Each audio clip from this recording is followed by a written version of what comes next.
Rabbal baraya astaghfirullah minal khataya astaghfirullah Rabbal baraya astaghfirullah minal khataya.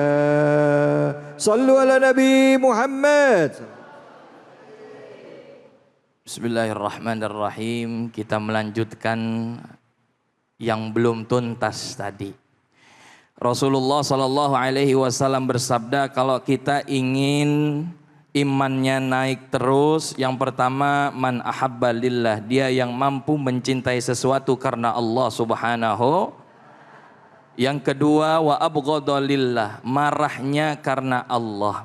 Kemudian yang ketiga adalah wa a'ta lillah, memberikan sesuatu yang baik karena Allah Subhanahu wa ta'ala. Di bulan Ramadan ini adalah bulannya sedekah. Maka banyak orang di luaran sana yang berlomba-lomba untuk yang namanya berbagi. Karena fadilahnya sungguh sangat luar biasa. Rasulullah Sallallahu Alaihi Wasallam bersabda, afdalus sadaqah fi Ramadan. Afdal yang paling dilakukan pada saat sedekah adalah sedekah di bulan Ramadan. Kenapa? Allah lipat gandakan daripada pahala-pahalanya. Amin ya Rabbal. Kalau kita tidak bisa memberikan materi, maka kita berikan tenaga. Kalau tenaga tidak bisa, maka kita berikan dengan senyuman. Itu pun kategorinya adalah sedekah. Duduk di majlis ilmu di bulan Ramadan, menyaksikan tayangan Cahaya Hati Indonesia, itu juga termasuk daripada sedekah. Karena daripada di rumah, Bapak Ibu yang dimuliakan Allah, kita nggak ngapa-ngapain, lebih baik kita menyaksikan Cahaya Hati. Ilmu kita bertambah, cahaya kita insya Allah juga akan bertambah. Amin ya Rabbal alamin. Maka manfaatkan bulan Ramadan ini sebagai ajang daripada kita memberi yang baik untuk orang lain. Maka zakat fitrah adanya di bulan apa?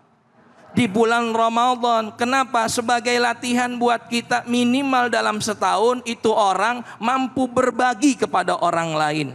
Percuma dia hablum minallahnya bagus kalau hablum minannasnya jelek. Percuma juga kalau hablum minannasnya bagus tapi hablum minallahnya jelek. Oleh karena itu hablum minallah wa hablum minannas harus diiringi berbarengan dengan semaksimal mungkin, dengan sebaik mungkin. Amin ya Rabbal. Orang yang memberi maka imannya akan naik. Mengapa? Karena dia memikirkan sesuatu yang memang dibutuhkan oleh orang lain.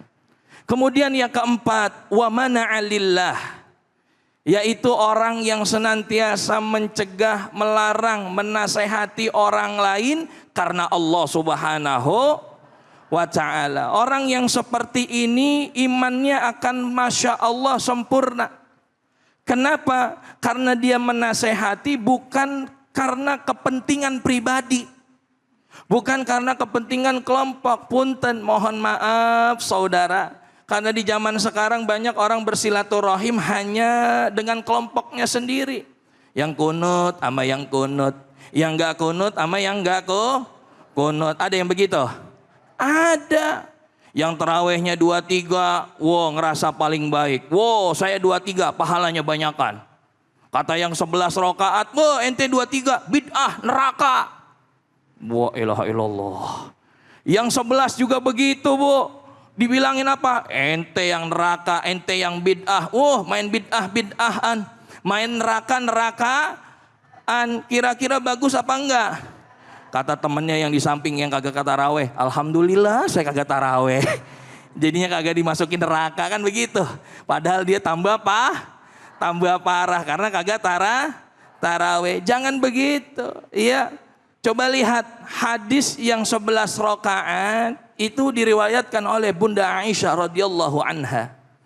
Sedangkan hadis yang 23 diriwayatkan oleh sahabat Nabi. Bunda, Bapak coba perhatikan dengan logikanya. Bunda Aisyah radhiyallahu anha mampu menjadi makmum di masa khalifah daripada Umar bin Khattab, Utsman bin Affan, Ali bin Abi Thalib, Abu Bakar As-Siddiq mampu menjadi makmum yang sholat tarawehnya 23 rakaat. Lah kita nih jangan sampai yang namanya gontok-gontokan gara-gara rakaat taraweh. Ustadz, biarin dah saya kagak dapat sholat taraweh, saya capek banget habis pulang kerja. Boleh nggak Pak Ustadz kalau taraweh di bawah 11? Saya bilang ya udah paling minimal segitu itu. Paling minimal berapa? 11 sama witir ya. Iya 11 sama witir. Paling kagak 8 rakaat Pak Ustadz. Ya udah saya pengen qiyamul lail tapi saya nggak pengen sholat tarawih. Boleh ambil witirnya aja 3. Pak Ustadz kayaknya kebanyakan itu 3. Bisa dikorting lagi nggak? Kata teman saya katanya boleh ya sholat tarawih 1 rakaat. Ini kata saya bilang begini, ya boleh sih boleh. Cuman kalau kata saya mah kelamaan di persiapannya ribet ya.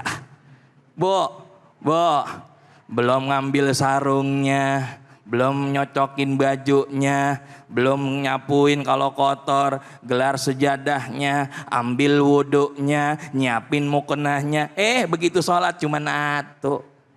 Betul? Betul nggak? Lamaan persiapannya apa sholatnya? Makanya Masya Allah ya tuh. Ini kita harus jaga daripada persatuan. Nasihat boleh, coba dong nasihati bagaimana Rasulullah Sallallahu Alaihi Wasallam menasihati orang lain. Contohkan.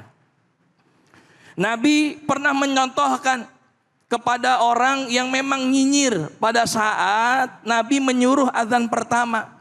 Azan pertama dikumandangkan oleh siapa yang bernama Bilal bin Punten. Mohon maaf Bapak Ibu, Bilal bin Rabah punya wajah kurang putih. Atau nggak, Ibu dah tuh yang bilang hitam ya.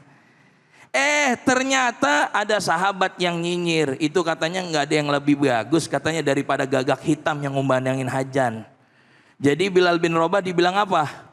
Gagak hitam. Lalu Rasulullah Sallallahu Alaihi Wasallam mengingatkan dengan lemah lembut dan luar biasanya, menasehati bukan menggunjing daripada orangnya. Sesungguhnya Allah tidak melihat daripada rupa dan bentuk pakaianmu, melainkan Allah melihat daripada takwa dan juga adab amal yang engkau lakukan. Begitu nasihat yang disampaikan Rasulullah, begitu indah. Jadi kalau kita mau menasehati, nasehatilah seperti Rasulullah Sallallahu Alaihi. Jangan akar-akarnya disebut juga. Kadang ada orang salah satu, semuanya disebutin kesalahannya. Emang dia mau begitu, emaknya juga begitu, bapaknya juga begitu, kakeknya juga dulu begitu, pantas dia begitu. Waduh, semuanya disebutin. Itu lain Bu, jatuhnya udah gibah. Barang siapa yang dia mampu cinta karena Allah, marahnya karena Allah, berbaginya karena Allah, menasehatinya karena Allah, amaliyahnya karena Allah, apalagi di bulan Ramadan ini ganjarannya sungguh sangat luar biasa. A'udzu billahi minasy syaithanir rajim.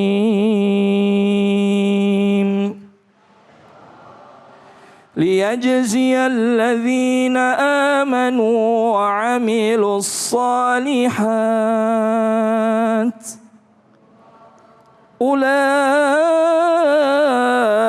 لهم مغفرة ورزق كريم.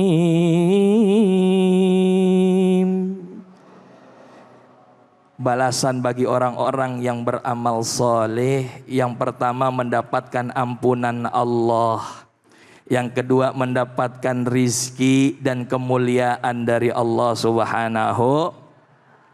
Itu kan yang kita pengen.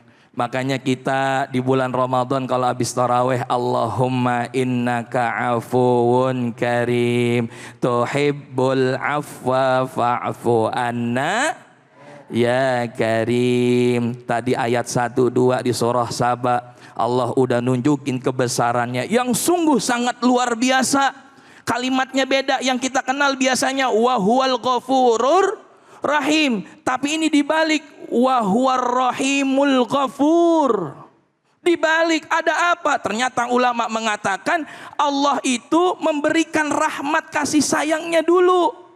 Namun ternyata di antara manusia banyak yang dia tidak bersyukur, banyak yang dia ingkar kepada Allah, tapi Allah berikan sifat ghafurnya, maafnya, baru Allah berikan sifat rahimnya lagi. Artinya konteks di dunia Allah berikan kasih sayang dan ampunan. Di akhirat Allah juga berikan ampunan dan kasih sayangnya kepada kita semua. Oleh karena itu mari kita bangkitkan rasa keimanan kita. Karena aplikasi iman adalah dengan amal jangan sampai bulan Ramadan ini sia-sia, maka semangat kita untuk beramal soleh. Amin ya Rabbal. Wallahu a'lam. Alhamdulillah, terima kasih banyak Ustadz. Bu, siapa yang mau nanya silakan, angkat tangannya, silakan Ibu. Ya.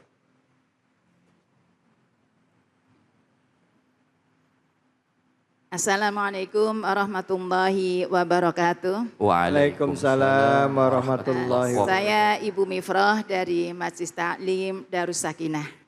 Tadi disampaikan dalam tausiahnya bahwa iman kita bisa naik, bisa turun, yazid wa yangkus.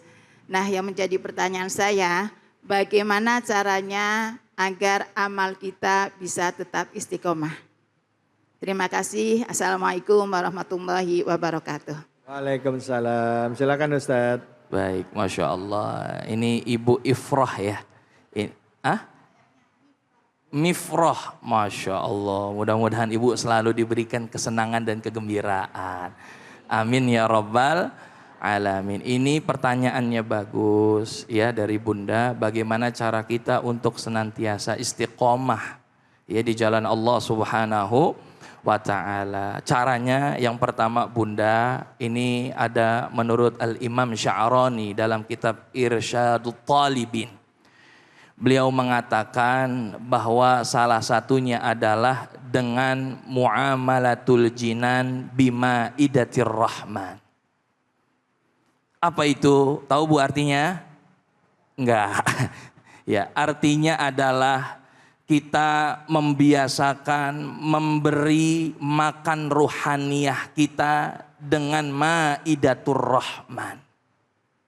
Hidangan-hidangan yang Allah berikan kepada kita. Kenapa? Karena rohani kita lah yang nanti yang akan membuat kita istiqomah. Bagaimana kita mampu berbuat baik kalau kita tidak menikmati daripada hidangan-hidangan rahman Allah Subhanahu wa ta'ala.